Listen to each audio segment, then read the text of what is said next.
Who is that coming out of the crypt? When is the honeymoon going to happen? And why don't you put on a robe? You look chilly. These and other questions will be answered in this week's It's Frenzy Frights. Welcome to Frenzy Frights, a horror movie review show. My name is Jerry. And I'm Chris. And we are your hosts. On Frenzy Frights, we're going to talk about horror movies, monster movies, creature features, and spook shows of all sorts. Chris, what movie are we talking about today? Got a good and interesting one for us today, Prof. We're looking at The Shiver of the Vampires. Now, this was a French film, and I'll have to apologize up front with my pronunciations. This was directed by Jean Rollin. It was written by Monique Nathan and Jean Rollin. Music was by Group Acanthus. This was distributed by Lay Films, ABC. It was released on April 21st, 1971, and it had a running time of 95 minutes. For our cast, we had Sandra Julien as Ilsa, Jean-Marie Durand as Antoine, Jacques Robali as, well, I'm not sure, Michel Delan, Marie-Pierre Castle, Colin Hersey, Nicole Nassau as Isabel, and Dominique as Isolde. Well, Jerry, can you give us a brief synopsis of this movie, and then we'll follow up with our own thoughts. You bet. I love these characters without names. Okay, so there are spoilers ahead. I'm going to spoil this whole movie, so please watch it before listening and watching. We have some trigger alerts. They're not so bad. There's a lot of nudity. There's a lot of sexuality. There's technically some incest. And I'm going to be upfront about what's going on when I talk about it, because there's no... if I didn't talk about some of this stuff, this would be a very short discussion. Okay, this is France. We open with a beautifully shot black and white sequence showing the internment of two coffins into a crypt after a funeral. We see some workmen carrying the coffins around, and they're being watched by three women, two servants that I'm going to be calling the Renfields, one blonde and one Asian, and another woman that we come to find out is named Isabel. The boxes are placed into the crypt, and the credits roll. After the credits, we're suddenly in color. It's like Munchkinland, except for in France.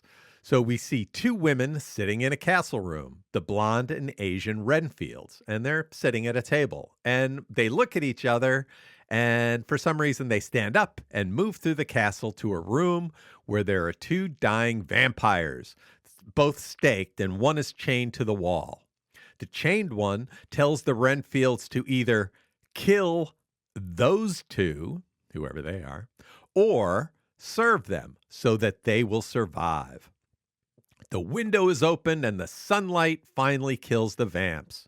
The Renfields go to the crypt, but are accosted by a woman who uses the power of 1971 CGI to get out of a grave, and the pair are terrified. Okay, so after two false starts and some crazy credits, the plot begins. A newly married couple, Ile and Antoine, visit the French castle of Ile's two cousins that she hasn't seen since she was little.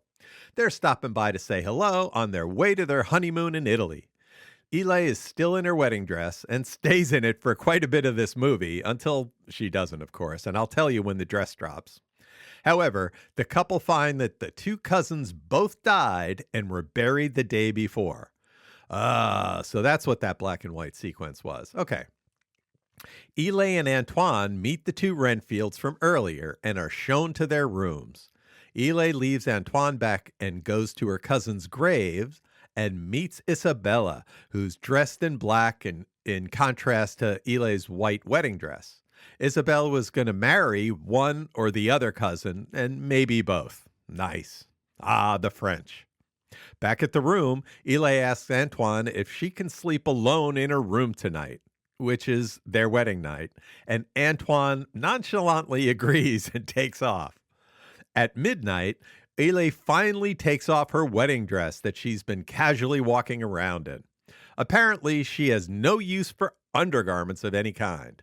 It's a good thing because that scary female grave vampire from before climbs out of the clock, believe it or not. Isolde meet Ile. Isolde has what appears to be a hair fetish as she strokes Ile's dew. Isolde puts the cloak over Ile and takes her to the cemetery, where they meet the two Renfields, who have her drink something from a goblet, which I assume is blood. Ile goes catatonic, and Isolde bites her neck. Meanwhile, Antoine looks around the castle for Ile, but she's gone. He sees the servants and follows them into a large room where there's a chained-up woman and two men. The servants stake the women in front of the men, but the two men look away in horror. The two men are vampires, new vampires. They need the dead woman's blood, but they also want the vampire curse to end. Antoine sees all this and returns to find Ile asleep, nude. He feels her up in her sleep a little and pisses back off to his room. The next day, the Renfields say, "Oh, the cousins are alive. Cool." Antoine tells Ile what he saw the night before, and while he narrates his adventure, the Renfields have apparently gotten nude, laid on a bed, and started caressing each other. Later, I guess the Renfields cover up the gravestone crosses outside the crypt. So there's a crypt area, and there are gravestone crosses there, and they cover them up with some blankets. And out of the crypt emerge the two men that Antoine saw the night before. They are Ile's cousins, and they have dinner with Antoine and Ile. Now, it turns out the cousins, whose names we never learn, were doing some 23andMe research and turned up a vampire in their past. A whole bunch of them, in fact. They did some vampire hunting for a while, and then something happened, and they both got bitten.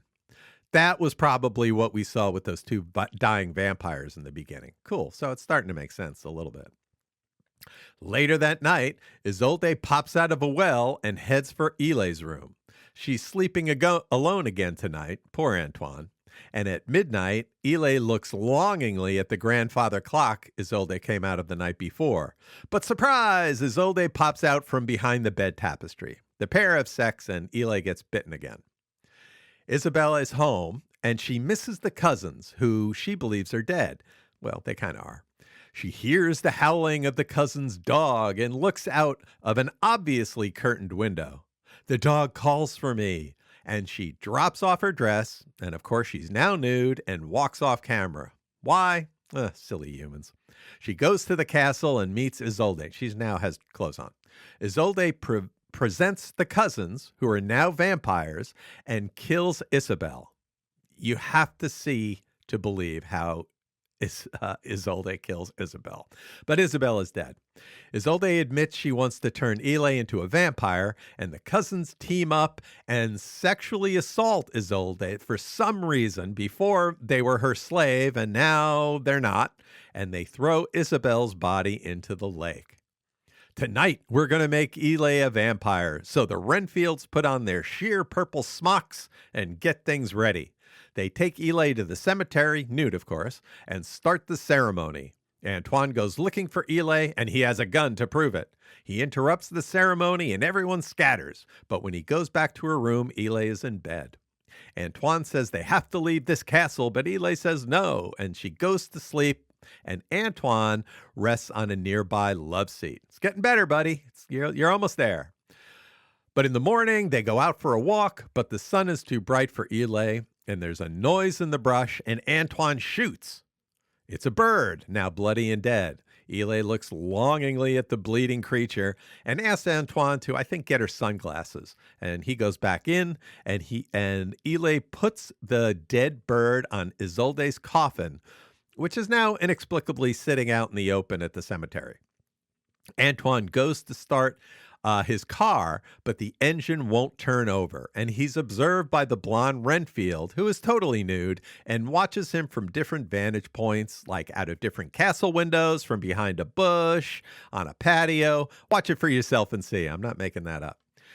That night, the Renfields bleed themselves into a goblet to wake up the cousins. How do you like your coffee? Red. Antoine still wants to leave, but Ile admits that she wants to be like Isolde, who she apparently now loves, and her cousins, a vampire. That night, Isolde drops down the fireplace like a spooky Santa Claus. Ile introduces her to Antoine, and I would encourage Antoine not to hug her. But the Renfields and the cousins enter, and they all decide, for some reason, to sit at the table. They all do. They have wine, and Antoine whips out a crucifix, and there's a big fight. Antoine is overpowered and tied up. Isolde and the cousins take Ile to the cemetery. Antoine convinces the Renfields to help him in exchange for their freedom. The cousins bite Ile, but Antoine carries her off before they can finish the rites. And now we get a psychedelic guitar music chase through the cemetery, which is very exciting. So they go through the cemetery, over the train tracks, and finally to the seashore. It's almost daylight. Isolde finds that her coffin is on fire. The Renfields uncover the graveyard crosses, and Isolde is trapped. She bites her own wrist and dies. And the sun comes up, maybe, and the Renfields dance and twirl together in happiness. Again, you have to see it to believe it. Meanwhile, at the seaside, the cousins approach Ile. The sun is coming up. Ile wakes up and chooses to be bitten by her cousins rather than go to Antoine. Ile, no! They strip her nude, of course, lay her down, and double team on her neck until the sun comes up and kills all three of them. They disappear in a stunning display of 1971 technology. Kidding. Antoine runs down the beach, shooting his gun at whatever. The end. All right, before we talk about this crazy movie, tell us a little bit about it, Chris. Thanks, Prof. I couldn't find much, but here we go. This is a French movie with subtitles, and at the time of this recording, the film is available on Tubi. The original title, Les Frights des Vampires, has been translated into many titles in English, including The Shiver of the Vampires, Sex and the Vampires, Strange Things Happen at Night, Terror of the Vampires, Thrill of the Vampire, and Vampire Thrills. Nice. Setmont's Castle, the filming location, still stands and is open to the public. The love scene on the graves that was filmed inside the cemetery at Clichy, Jean Rollin revealed that, quote, they would have never allowed us to shoot such an explicit sex scene inside a cemetery, so we lied to the caretakers about what we were going to do in there. Because it was late at night, there was only one cemetery guard around, and Natalie Perry went to him with a couple of liquor bottles and kept him, quote, entertained and distracted. Good job. As a personal aside, that seems very on par for this movie. Yes, Nudge, nudge, it wink, wink. The director, Jean Rollin, lived from November 1938 to December 15th of 2010. He was a French film director. He was an actor, and he was a novelist, and he was best known for his work in the fantastique genre. Rollin's career, spanning over 50 years, featured early short films, and his achievements with his first four vampire classics, The Rape of the Vampire, The Naked Vampire, and The Shiver of the Vampire. I see a theme here. Yeah. Requiem for a Vampire. Rollin's subsequent notable works include Fascination and some other French films. His films, per Wikipedia, are noted for their exquisite, if mostly static, cinematography, off-kilter plot progression, poetic dialogue, plainful surrealism, and recurrent use of well-constructed female lead characters.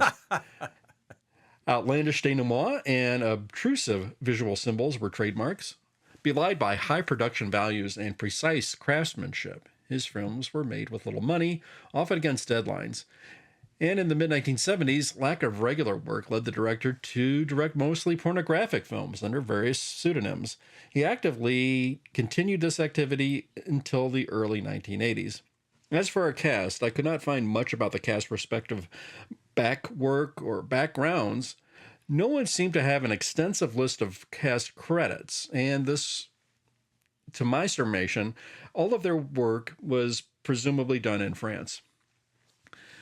Sandra Julien, who played Isla, is still alive at age 76. Her acting career only lasted about 5 years. This was her first film role, and this was her only time working with director Jean Rollin. She was either age 20 or 21 during filming. Marie-Pierre Castel, the blonde Renfield, was a French actress. She has passed. She was notable, though, for her collaborations with this particular director, and she appeared in a number of his films, including The Nude Vampire, this one, Requiem for a Vampire, and she, too, was either age 20 or 21 during filming.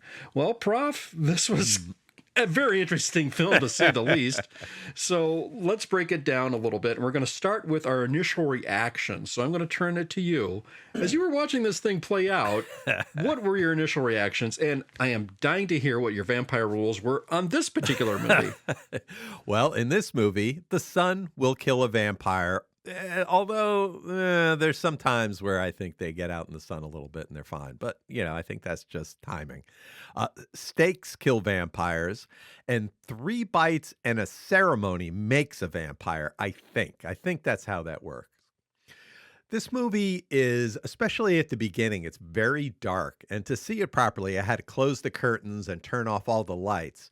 But the shots were really beautiful, especially like the first 5 minutes of this movie. It's brilliantly set up. The colors are lovely. Just the whole way that this is put together is fantastic. Also, the soundtrack has a very psychedelic rock and roll guitar, very kind of like spooky surf music almost, the bluesy and just like erratic and crazy. I love the soundtrack here. The scenes are very, very slow. So we see all the details, like a car pulls up, stops, the couple each get out, they walk to the steps, they go up every step, and the camera doesn't move. It just sits here. It could have been a 2-second sequence. Car pulls up, people go to walk away. It turns into like a minute-long sequence. Once you start to tire of how slow it is, the actors have dialogue, and you immediately want to go back to the slowness because it's like, stop talking, guys. The actors here in this movie are not bogged down by the need to pretend to be real people. This is not a method acting workshop. This is a movie, and even the characters know it. Some of them don't even have names, and I feel like they really don't have names.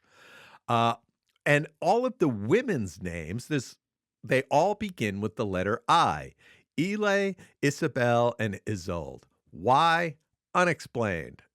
And the only, I think, other character's name we know is Antoine. So there you go. Nobody else has a name. I absolutely do love. The thing I really am charmed by in this movie are the vampire cousins. That the way they dress, their costumes are like crazy, velvet. They've got bell bottoms. They have Seinfeld pirate shirts, fancy ruffly cuffs. They're just total fops. They complete each other's sentences. They argue with each other. They're a little bitchy with each other. They share women, often simultaneously, and they are really, really horny all the time. They strike me more like an old gay couple than cousins, except they're not gay. They really, really like women. So, Chris, what are some of your initial reactions of Shiver of the Vampires? Thanks, Prof. Good summation there. And what I didn't have in my notes, like you, I found it slow in places. And though it was a nice catch with the character name starting with I made a mental note of it, just didn't put it down. Prof, like you, I was very fond of this music. I took it at another angle. I thought it was sort of like twangy Southern. And this sort of had like an Easy Rider-esque vibe to me, a lot of repetitive chord in the music. And I think music was a real key part of this film.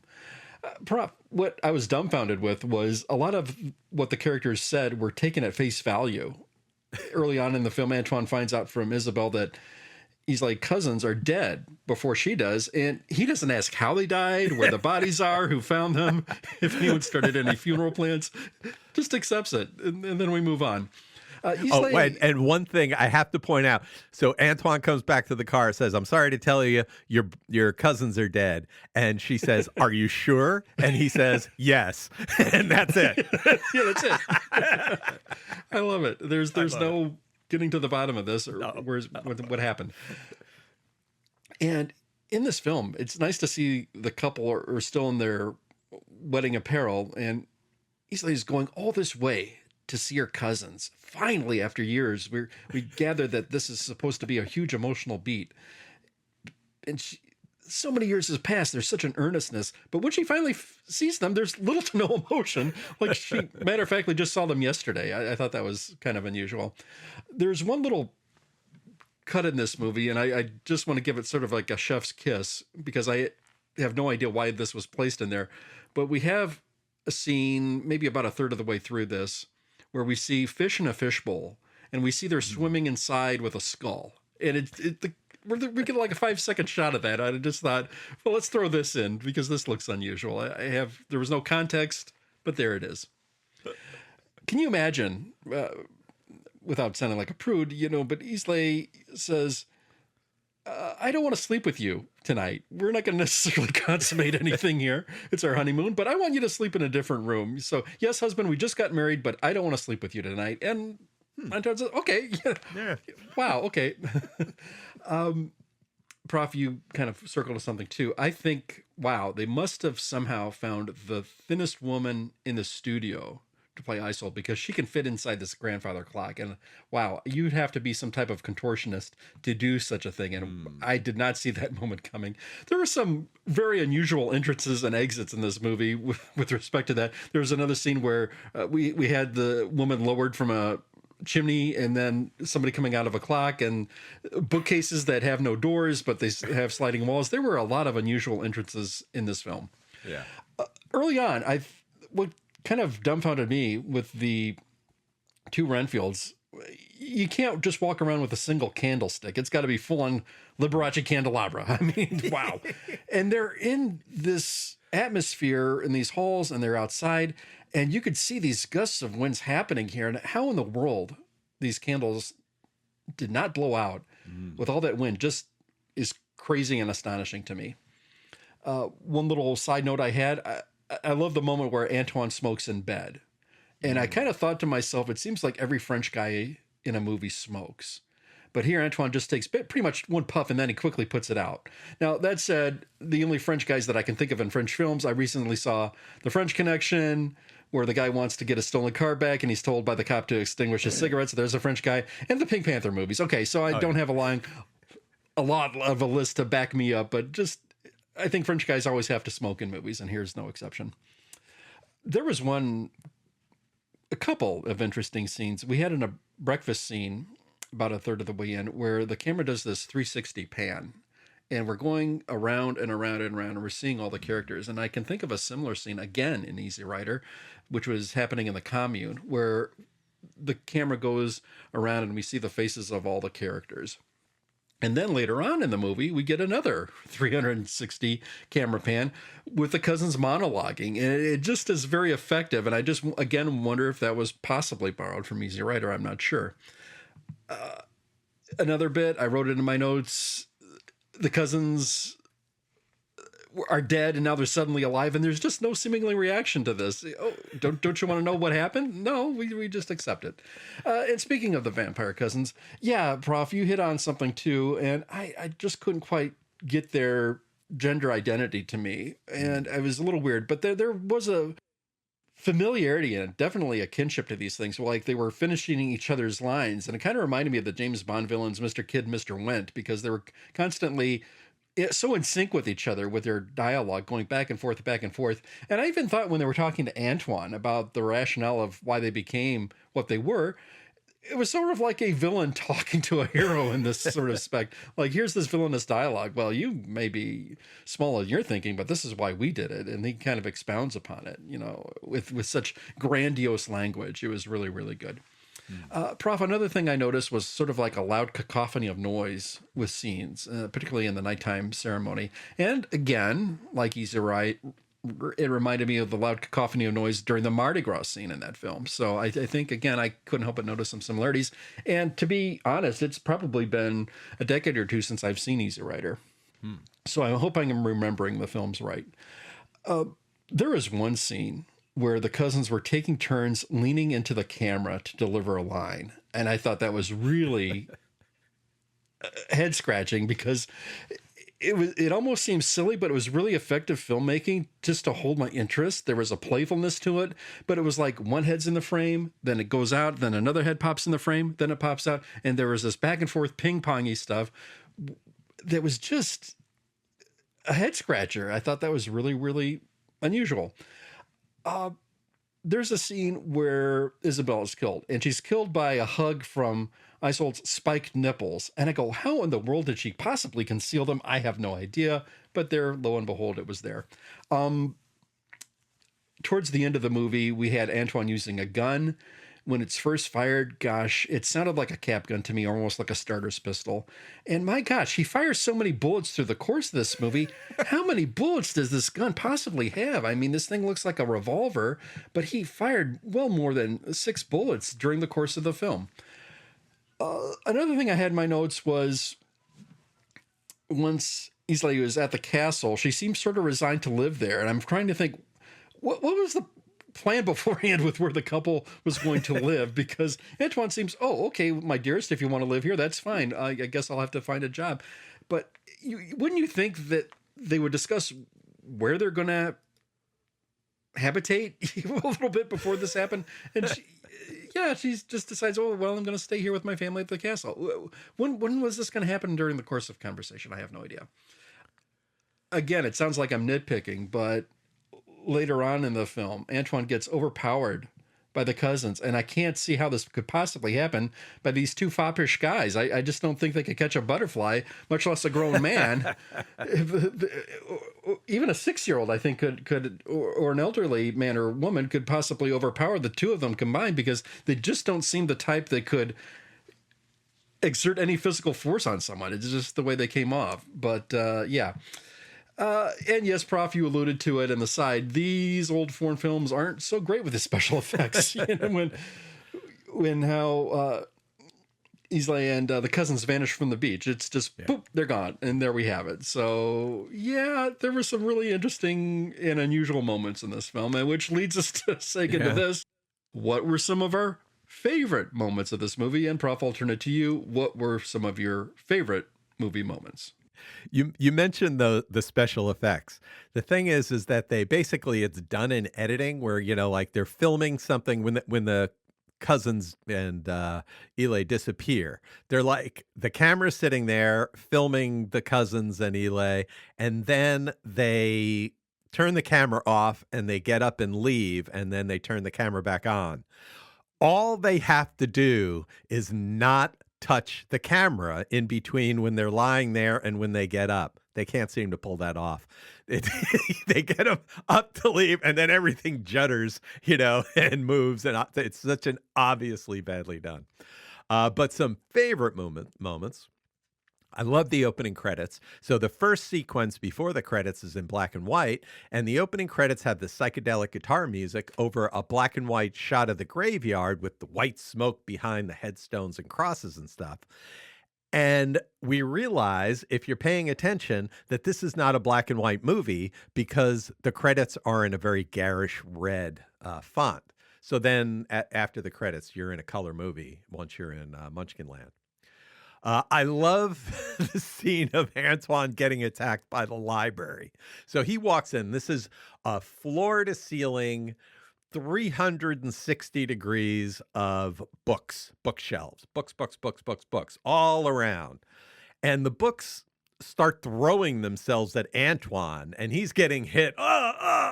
He can't get out of the room because he's getting hit by books. Oh no. And he ends up at the end of the scene. He emerges from under the pile of books. He's all beat up, but he's okay. I just thought that was a ridiculous scene. And I just thought it was a lot of fun, and I liked it.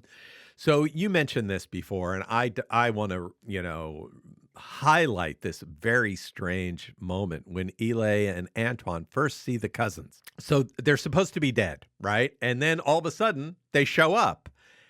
Nobody has any reaction to seeing these supposedly dead guys return.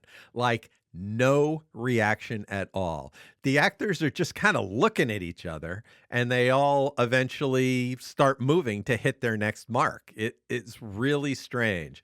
The only line is a very flat, "We were surprised to hear of your deaths. Your reappearance is even more surprising." Eli says that completely unemotionally. And there is a sequence here that is so crazy and unnatural that I love it. So they're sitting at dinner, And the cousins are telling one of their stories, and they're standing on the far side of the table by the kind of fireplace. And they're telling one of their stories to Eli and Antoine, who are sitting at the table with their backs to the camera. And the cousins finish their story and they give their little bow, so they're bowed. And there's no more dialogue in the scene. Eli and Antoine stand.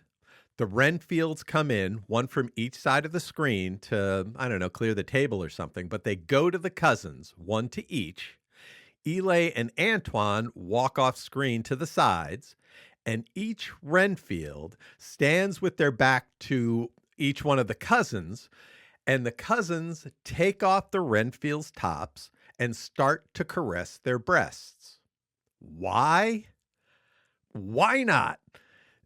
It is completely unemotional, like a total pantomime, and it's more like a dance or a nightmare sequence where just nothing feels real in this movie, and it's kind of creepy, and it adds to the eeriness of this film.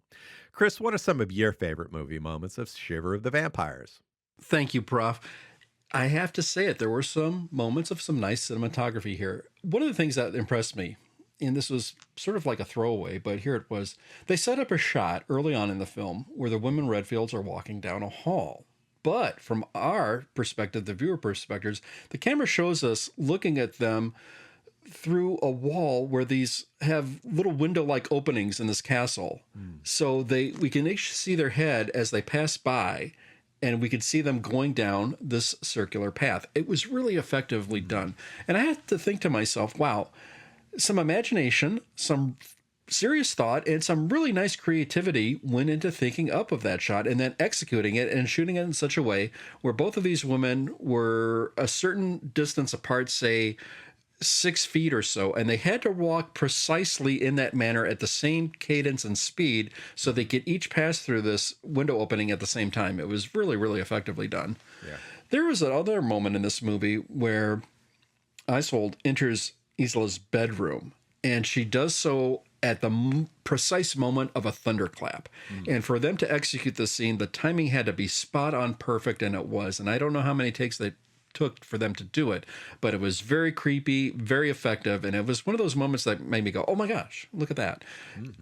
Just the timing was spot on, brilliant. Prof, you alluded to the clothing, and I have to say, the clothing was very interesting, what there was of it, but yes, They particularly... saved a lot of money in the costumes. Yes, they did, and they threw it all at the cousins because, boy, oh boy, it was sort of hippie-ish with American Hippie meets Carnaby Street. This was really, really effectively done with the bell bottoms and the look and the hairstyles of these guys. This was just really, really effectively done, and I don't think I can even do it justice with words. You really have to see this to get immersed in what they're doing, and the men just own it with wearing this with such authority. There's one thing to put clothes on and to feel confident in it, but boy, these guys feel confident in these clothes. They feel comfortable in these clothes, and they own every moment of this. This was really good. And speaking of committing to the roles, let's give a nice shout out to the female Renfields because I thought they really committed to the roles. This was really, really good stuff. I also want to give another shout out to the cousins because there were a lot of times they had to deliver their lines right into the camera, as if they were talking to us and not necessarily the characters on screen. I think it's a huge point here to emphasize because to say it with such conviction and emotion and not break character for all of what they did, I thought these guys really, really did an effective job, particularly in that moment where they're addressing another person in the room, but they're looking right at the camera and they are saying it with such conviction and delivery. The female Renfields really had to have a lot of kinship and bond. We got the vibe that, yes, these were two characters that spent a lot of their years together. They knew each other's moves. There was one moment where they're going to get in bed with a sleeping Antoine, and they are finishing each other's lines like, no, you do it. No, you do it. No, you do it. I think we should do this. I agree. I think we should do this. But they are just having this fun, playful, teasing moment, and I thought that was really, really effectively done. Prof, I don't know if it was on your copy or not, but the moment Antoine produces the crucifix, I kind of saw like a quick millisecond of a freeze frame there. Yeah, definitely. And I don't Definitely. Okay, good. I Yeah, thought it yeah, wasn't just me or that, but there, I like how that was done because we had, oh, here's a moment of climax, and it gave it just a little hint of a beat. yeah. Not a long one, not a short one, but it was just boom, perfect. Just a little bit of a chef's kiss just to kind of emphasize that moment. And Prof, like you said, the opening scene, we get this one moment where it's sort of like this different color and tone. It's kind of black and white or black, sepia and white. And we get this moment and then we kind of get a little bit of irreverence. I mean, all these characters that are in this picture are all emotionless and solemnly in character, and then we move on. So yeah, I like, there are certain key moments in this. I really have to applaud the director for how these things were really done. There were moments, yes, it lagged with some of the things, but I have to say, when he sets up a shot, boy, Jean Rollin really wants to set up a shot and execute it. So I have to give him some praise with respect to that. So here we go. Prof, let's pick it apart. You threw in some nice discussion questions in the chat, so I will defer to you. And let's pick this apart. What would you like to talk about first? So the first thing, what did you think? I've seen this movie before. I have it on Blu-ray actually, and I've seen it once before. And I watched it again. I was dying to see what you thought about this film. And the first thing I'd like to know is, what did you feel about the kind of abstract nature of this film, the plot, the pacing, and the mood? And did the kind of accumulated, I don't want to say ridiculousness of it, but the not real, not method acting nature of this film, did it work for you as a horror movie? Yes and no. And I think it's an excellent question here. And I please, I don't want to sound like I'm dodging this. And Prof, I want to circle back to something you said, because you saw it before, then you wanted to see this again for this. And I think, to give it justice, I think when we have a deep discussion and things, I would have preferred to see this twice before we recorded. Unfortunately, I only got to see it once because I think there were so many nuances in this that I might have missed out on and I couldn't have put in my notes. And I feel guilty about that. And I hope I'm not doing you or a listener a disservice, because I was paying attention, but I think there were so many things throwing in here that I could possibly have missed, but I wanted just to get more of a feel of a vibe for the thing. Prof, it's a great question because there is an abstract nature to this film with respect to the plotter versus the mood. I think one of the things we have here with Rollin is just setting things up with respect to passages of time, using what scenery had to execute this. I think it was really effective because while the characters were emotionless, just the way that it was staged and just so many different angles that we have here with a certain character's point of view, characters looking at us, the viewer, as the camera, was very effectively done with respect to the abstract. And then we got this shot where the cousins and Antoine and Islay are all at the table. There's inexplicably a scale between these two with that they're talking through this thing, and then we get a shot of them from above and then at the table point of view, and so many of the 360 pans was really effective and did accentuate this. So I think the mood outweighed the plot by a mile, but boy, it really did effectively give some spooky vibes here with respect to that. And I applaud you because it kind of took me to task as a viewer and someone who likes horror movies that this was kind of like a blind spot for me. And I think, wow, I should kind of try to seek out some more things that are from different cultures and in different places in a different time, because as a horror fan, I really want to get immersed in this and see what's out there. So this was really good. So Prof, I hate to ask you a question that you posited, but here I go. How did you feel about the abstract nature of the film? And can you talk about the plot versus the mood here? So I think the pace adds mystery, adds eeriness. It is at the absolute hairy edge of being boring. This movie, and I've seen other films like this, these so-called French lesbian vampire films from the 70s that are unbelievably tedious, just unwatchable because they're so boring. But this one wasn't. This one had enough things that happened often enough to keep you rolling. I think that the scenes are emotionally flat, but and this there are a lot of really tightly choreographed sequences. You pointed out the one about the two Renfields passing in front of the windows as the camera kind of follows them around. Very tightly choreographed. When the scene that I mentioned before at the dinner table, where the cousins feel up the Renfields, just it's more like a dance. So you can't really approach this movie like it is really happening. Like, a horror movie typically wants to like involve you in the horror. This movie works completely differently. I do get that spooky vibe. This is creepy castles, vampires running around, but it's hard to detach from, you kind of expect to have a certain level of competence in the acting, and kind of sensible character decisions. And you're just wondering why people are doing things and why doesn't anybody care. So I think it's definitely, you have to change the way you look at these movies.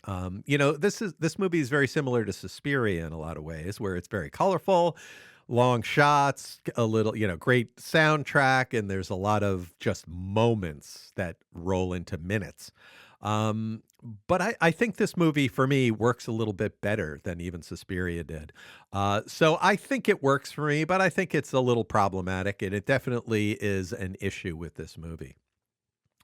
So we're talking about, you mentioned several times about how this movie looked, the castle, the colors, the lighting, the graveyards. This is definitely a low budget film, but I thought there was some competence here in terms of how it looks. What did you think about it, Chris? Yeah, Prof, I really like Rollin's effectiveness with respect to things, and I'm cheating a little bit here because I see a key point in your notes, so I'm not going to steal it, but I am going to jump in after you say it, so I'll hold back a little bit. But I really thought it was very effectively done. I'm going to go to a scene where we're dumping Isabel's body away, and I like that we've got this reddish background in this and a little bit of lurking as the camera is looking down on this scene. There are a lot of ways where this could have been shot, but having the camera look down at this moment where they're kind of like, the men are kind of like on a log and her body plops into this, and she kind of goes face down at first, then turns herself over and floats there for a few beats. Really, really good stuff here. Periodically through the film, though, through the passage of time, we do get a smash cut to the exterior shot of the castle against some fantastic background lighting with the way the castle's lit and with the way the sky looks. Really, really good stuff. We have a sequence where there's a chase in the cemetery. Again, all the grave markers look very clustered together. It looks busy. It looks like it's very hunched over, but we get some nice little leaps out of nowhere that are just really, really nice during this effective chase scene, and I loved it. I loved it.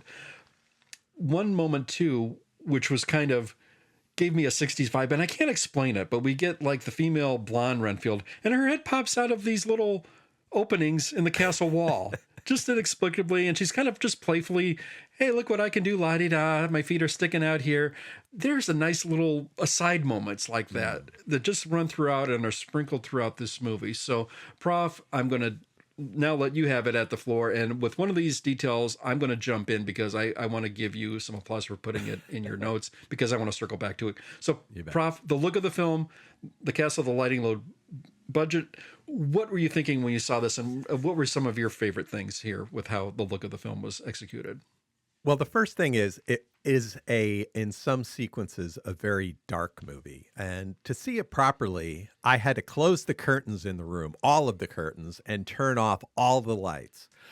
But even so, there was a reason for it. They were like, it was in this sequence, the one that I'm thinking, you mentioned it, when the Renfields are walking together and they are on the other side of a wall and the camera is rotating and seeing them walking through the windows, right? You just see them and the camera keeps moving and they pass in front of the window again. When in between the window shots, it's very dark and you can barely see the camera is moving, but then the window comes and boom, it's bright again. So I think it was a choice, but it's a little frustrating when you first start watching a movie and you can't see anything. That's that's definitely an issue. And there was a reason for it, but it was a little problematic. There is a shot from the castle when they first kind of get to the castle, the town, and from the town, they look up and you can see the castle. And I'm used to seeing castles in horror movies, especially vampire movies. In this shot, you can see the power lines in front of the castle, and I loved it. I absolutely loved it. Did you notice that? Yes, Prof. That's exactly where I wanted to go because I saw that too. And I can't help but think Rollin was maybe cursing to himself like, I've got this brilliant shot of a castle perched way up in the distance. And this looks so brilliant, but I got these damn power lines in the way. So I'm just going to leave it as it is. Here's a sense of modern technology that we can't get away from because it's 1971 and we have it now. But yeah, I like how there was no way maybe they could have been CGI'd out if it was being made today. I'm sure they would have been. Yeah. But now here they are, these power lines, and we're stuck with them. And I love that we get to see that. And it's a fantastic detail that I'm sure Rollin possibly was cursing himself that it was there, but he was not going to have that shot be denied. And he was going to just say, what can I do? I'll have to leave it in. But that's how I took it. Prof, I think you had one more item too you wanted to get on. I did. Very often when characters first enter a room, so they'll walk into the room, you'll see them come through the door, and you'll see them kind of start looking at the room. They'll turn their heads and they'll look to one side of the room. And the camera takes like this very slow pan around the room in a circle. Like the actors are looking, right? So the actors, you presume, are looking at this room, so the camera does. It takes forever, but you see every detail of the set designer's work. And I thought that was wild. And it happened more than once. It happened several times. So it was definitely a stylistic choice. So I think we really couldn't talk about this movie without talking about kind of the sexuality and eroticism of it. So I'm gonna just lay this out there. The way that this movie handled kind of the eroticism and nudity and sexuality, did that work for you, or do you think it was tedious and kind of got in the way of a good vampire story? Prof, I think this is, to me, I'm trying to look at it objectively, and I'm wondering if this is almost a product of its times where filmmakers copying off a filmmaker, because I think throughout the late 60s, early 70s, and I think I've kind of alluded to it in previous podcasts, all of a sudden we have like this X rating and we've got nudity and we've got art films that were kind of prevalent in this time. I'm not a huge hit film historian, so don't please come at me, but I think it was really pushing the envelope as to seeing what they could and couldn't do to get audiences into films to see these things. I remember, Prof, you remember the big to-do with Mariah Breckenridge, too, back in the day, and how, with respect to that, I'm not sure, but I'm getting on not that film. Myra, what happened there? There was a big to-do with respect to censorship and it being controversial because of its content, if you will. Okay. Not necessarily for the film itself, but let's see a little bit something bombastic out there. Okay. So... yeah, I think that's the sex change movie, right? Yes. Oh, I remember that with Raquel Welch. Correct. Okay. Yeah, so I think we're sort of going into this thing of like, let's push the envelope, let's see what we can do, what we can't do, and I think this is sort of right around that time as well. So I'm thinking of this as what was in the public zeitgeist back then versus the story itself. So. It's kind of hard for me to look at it without being this thing was of its time, but how does it look for a story today? And I think it's really overdone. And I think, well, if you'd have to think about like this, well, what would a pornographic vampire movie be if I was going to see this? And could this possibly could you sell this as like, hey, you want to see a porno with vampires? Here you go. And this is like, well, it's got kind of a story and we've got some requisite nudity. We don't necessarily have sexual contact, but for what it is, I think this really breaks some standards and some ground here. I kind of have to look at it tongue in cheek and look at it and say, well, I think this is a thing of its time. It's overdone to an extent, but it doesn't quite go all the way. So here we are. Prof, I was all over the place.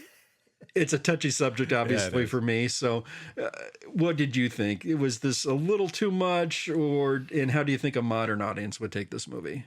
Yeah. So I think the nudity and constant sexuality from a modern audience's standpoint is kind of absurd, but you kind of get used to it.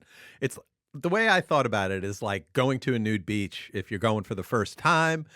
It's kind of weird and, strangely sexual for the first, 5 minutes. But then after a while, you just settle in and you're like, oh, yeah, naked. I get it. And also today, we have something that 1971 didn't have, the internet. And just, to be very upfront with what every guy, probably every straight guy listening to this or watching this probably knows or remembers if they were alive back then. But we were pretty desperate to see boobies. I mean, that was, we would flip channels and like, how many people out there tried to watch HBO or one of those cable channels that didn't quite come in. You didn't have an account, but you could kind of see boobies throughout the messed up screen. That was the 70s for a lot of guys. And but we don't feel that way now because we have the internet. We can do anything we want and see anything we want at any time. So in this movie, it's actually pretty tame. There are many naked breasts, and there's kissing and caressing and biting and stuff like that, but there's very little else. There's no overt sexuality. I mean, actual, you don't actually see people having actual sex. You don't even see genitalia at all. And even so, for about 30 minutes, this is an openly softcore porn movie. I mean, it's just so much sex, but it's just not that, I don't know, arousing, I guess is the right word. It's just kind of there. And I think it's an interesting vibe. And I'd like to use that as kind of a segue to talk about something that I've talked about before, probably several times to everybody's dismay.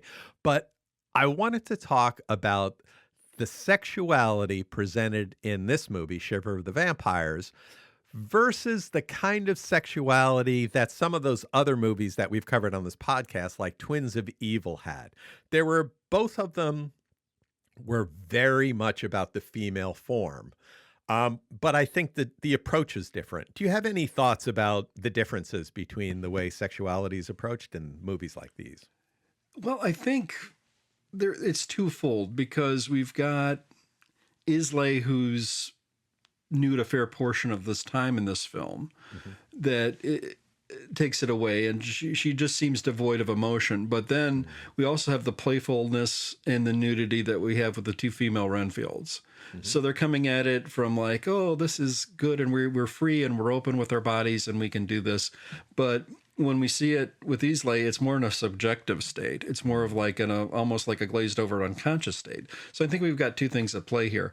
If I'm going to take a step back and be a prude about it, I think this is just maybe, here's another late 60s, early 70s, quote unquote, auteur who's going to make some kind of artsy film. And there we have it, to put it out there. Prof, I don't know about you, but when I was little, I would watch sitcoms from back in the day that were from the early 70s, late 60s.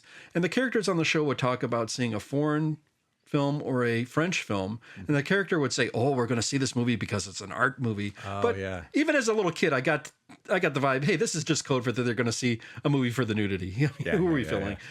So here we go. What's that one in Seinfeld? What did they say? What was from Minsk to... yes. They talked about it, one of those foreign films in Seinfeld, and it was just like, we know what really is going on. We know why we're really watching this. Yes. But even going back as far as All in the Family, you'd have guys talking in Kelsey's bar about, hey, did you see that French film that they got playing down the street? Ooh la la, and so, yeah, I think this was more of a thing of its time. I really didn't even consider drawing the comparison of the nudity between the two films because I think this was just of a thing of its time. It was a filmmaker's plan to get something of an idea of I need something to do this. I'm going to make a statement with the film. And if the nudity is going to bring people in on top of people who wanted to see a horror movie, hey, it's a 2-for-1. You want some nudity? We got that for you. If you want to see a vampire movie, we got that for you. And in the back of my mind, Rochelle. Oh, Rochelle. Rochelle, yes. A young girl's strange erotic journey from Milan to Minsk. Yes, there we go. Yes. Thank you, Prof. Here we go. Prof, I leave it to you. I think there are a couple of ways to look at it, and I'm not being too serious with answering your question, but I'll let you have at it because I think you're the more thoughtfulness of the two.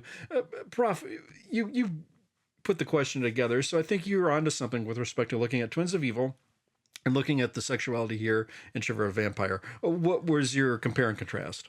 Well, so Twins of Evil and movies like that, they have kind of a Benny Hill sexuality to them. And I'm not talking about like just because they're both British.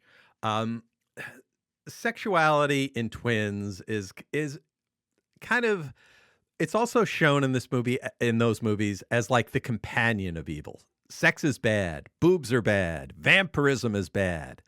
But the marketing team, that's what they sell, right? In the trailer, that's what this movie is all about. And people are coming to see the stuff that is quote unquote evil. In this movie, Shiver the Vampires and movies like this, sex is for everyone, almost all the time. Good people like Isabel have sex with both cousins, so there's no shamefulness in it. Sex does not equal evil. And, you know, this isn't a movie that you have to like watch carefully to get that perfect nip slip that from Twins of Evil, from one of the twins. Twins is kind of adolescent naughty sexuality, and it's full of shame. Shiver is more upfront and is not shameful. It doesn't judge.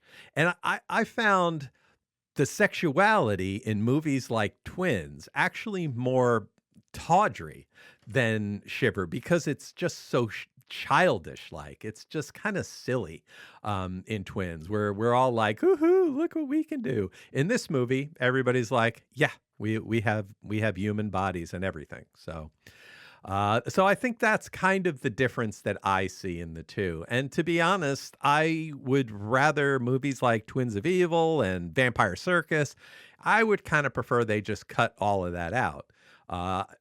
All of that, you know, naughty stuff out. It doesn't really help the movie for me. I understand in 1970s it did, but it doesn't today. But in this movie, I wouldn't take it out. First of all, because it would be about 10 minutes long. But secondly, also that it's, I think the sexuality is a little more adult, if you will. And I don't mean adult meaning more depicts more. I mean, it's more, it's more like an adult would take it. So that's kind of what I think about that comparison. We're going to do something really tricky now, Chris. How do you score this movie? Thanks, Prof. Well, I had to give it some thought. The Shiver of the Vampires started out as a movie I really wanted to love, but when it was all said and done, I just liked it. That's not a bad thing, though. I do think Shiver of the Vampire is a movie of its time. And I can't say for sure whether director Jean Rollin was influenced by Easy Rider or not. For myself, I like being exposed to different films and foreign horror films because many of them are huge blind spots for me. I have to concede there was an earnestness to all the performances in this movie, such as they were, and any moments here and there that I thought were absurd, I'm going to chalk it up to the, quote, artsiness of the film, or to be taken a little bit more seriously, the director's vision, and at least an attempt to create art, such as it is. But if I was to describe this movie, for me, I'd just say, hey, imagine a foreign vampire movie made in France in 1971 with the hair and clothes of its time, with some art and some splashes of nudity, and there you have the Shiver of the Vampires. There were times where I thought the movie moved a wee bit slow, and I have to concede there were places where, yes, I was a little lost and confused. But I have to say, overall, I was engrossed and it did hold my attention. So for seeing something different and for its odd and unusual moments, I can't say this was just, it's an average movie, if I'm being fair to the movie and if I'm being fair to myself. So using that scale, I'll give it above a letter grade of a C average, but no higher than, let's say, a generous B minus. So there I am. Mm-hmm. And Prof, I'll turn it to you. How would you possibly begin to score Shiver of the Vampire? It's funny. We independently came up with just about the same thing. I love this movie, but I love it like you'd love a three-legged dog or a blind cat. It's just, you kind of love, it's flawed, and you kind of love it in ways because of its flaws. I think the cinematography is fantastic, even the black and white bit. The script is fine. The setup is good. The more you think about it, you really have to do some kind of magical connecting of dots to figure out what's really happening.